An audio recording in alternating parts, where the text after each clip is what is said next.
Hello again, I am Blunty. Apologise if I sound sick, because I am sick, but I heard some news this morning that I was just too excited about not to share in a video, so bear with me. Now, I don't hate EA. There's quite a few games that they've published over the years that I really do enjoy. What I do hate, or perhaps even apoplectically loathe, is what EA are doing to those games that I've enjoyed. And I'm not alone, not by a long shot. The loudest and most recent example of EA fuckery is of course the loot box and related controversies around Star Wars Battlefront 2. And it seems Disney too are pretty friggin' fed up with EA's pathological greed fucking with the reputation of their beloved and expensive franchise. And when Disney get pissed at you for being too outrageously avarice, you know something's up. Now, if I actually have to explain anything about this situation to you at this point, then I welcome you back to Earth and I hope you enjoyed your trips to the caves of Mars. So severe was the backlash that now several countries and states around the world are working to enact laws to rein in, leash and retard the unrestrained and abusive manipulations and vile greed EA and many other game publishers have engaged in. And every time a new story about this is published in the news, and this is one of those gaming type stories that did reach the mainstream in a big way, of course Star Wars comes along attached to it. Usually right there in the headline. This of course all reflects quite badly on the franchise at the core of this storm and the money machine property that Disney acquired at not an insignificant price a few years back. Star Wars, a once nearly universally loved franchise, is now becoming filthy and stained with the metaphorical shame blood of EA trying to hook impressionable youths into an endless loop of basically, but not technically, gambling with a series of very sleazy manipulations that nobody accepted very well at all, and had nearly the entire fan base up in arms.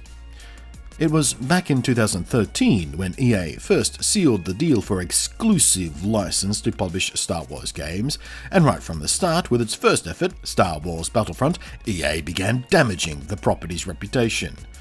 The first game was, demonstrably, a half-finished piece of garbage that sold well because it was friggin' Star Wars, but whose player base rapidly realised was an extremely thin and content-starved experience, which EA have since admitted themselves was rushed out to match release timing for a movie. After release, DLC, paid DLC packs, to actually finish and complete the game were to come, but for most of us that was far too little, far too late, and far too much wallet abuse. And when the sequel, which EA had made promises about not repeating their own admitted mistakes with the first game, made even larger, more outrageously obnoxious and utterly indefensibly shitty, crappy mistakes, well, that may have been the straw that finally breaks the contract's back.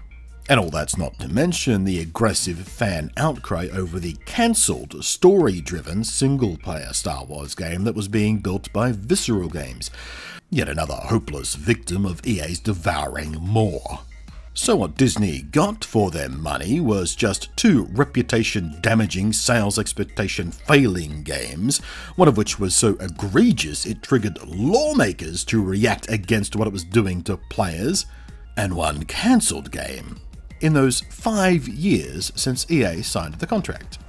And you know, Disney's lawyers had some escape holes buried in EA's Star Wars exclusivity contracts, and according to rumours, they might be about to pull that trigger and get Star Wars the hell away from EA's immutably toxic shadow. Reports say that Lucasfilm is, not even remotely surprisingly, upset at EA's mishandling of the precious property, and they and their overlords at Disney have begun reaching out to other publishers with less stained reputations. Ubisoft and Activision Blizzard were named as possibilities. Now, neither of these two publishers have anything close to clean reputation when it comes to shitty loot box and microtransaction crap, but honestly, what large publisher even does these days? Speaking personally, I for one hope it's Ubisoft. They at least clearly understand how to make amazing single-player experiences. I count Mario plus Rabbids Kingdom Battle and South Park The Fractured Butthole among the most fun I've had in gaming over the last year. I loved both those games. And I'm anticipating some great fun with Far Cry 5 real soon. And although it's not really my bag, the division proves that the online-only MMO-type side of the experience is something Ubi understands and, more importantly, is willing to properly support over the long term. In any case, well, let me finish up by saying this. I made my feelings very clear on this exact situation in a simple tweet last year. And it looks like the answer to that tweet is yes, and with luck, it will be soon. Thanks for watching, I am Blunty, and we'll catch you next time.